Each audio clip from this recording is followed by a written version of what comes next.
So hello mga ka-vlogs, good evening, welcome back to my channel, Chris2PH again here. So ngayon mga ka-vlogs, magluluto tayo ng seafoods. So magluluto tayo ng hipon at saka tahong at saka yung crab ball.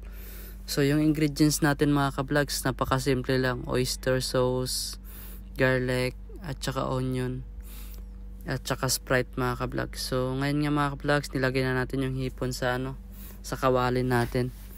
So antayin lang natin mga ka-vlogs na medyo kumulo. Tapos pagkatapos nito mga ka-vlogs, ilalagay natin yung tahong. So ito na mga ka-vlogs, ilalagay na natin yung tahong.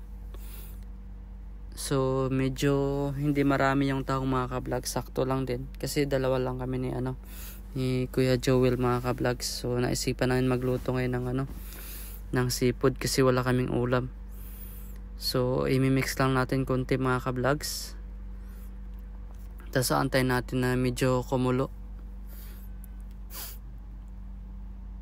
So nagkikrib kami sa seafoods mga ka-vlogs eh. So ito na yung crab balls mga ka-vlogs, ilalagay na natin. Napakabango mga ka-vlogs. So amoy pa lang, grabe, nakakagutom na.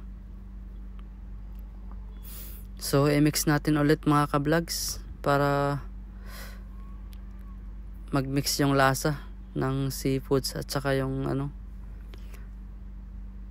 tahong at saka crab ball. So pagkatapos nito mga ka-vlogs, mga 15 minutes, pakuluin lang natin. Tapos lalagyan natin ng Sprite. So ito na, lalagyan na natin ng Sprite mga ka-vlogs. So damihan natin konti para malasa, kasi pag maraming Sprite mga ka-vlogs, mas malasa siya.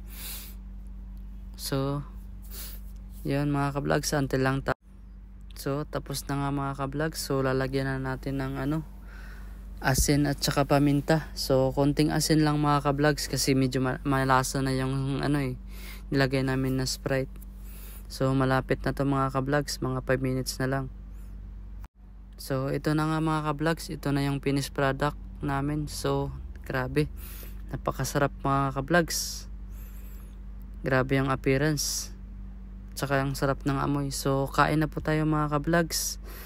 Sana nag-enjoy kayo sa video ko ngayon. So salamat po sa lahat, at saka pakisupport na lang din po sa channel ko. And see you to my next vlog. Bye bye mga ka-vlogs.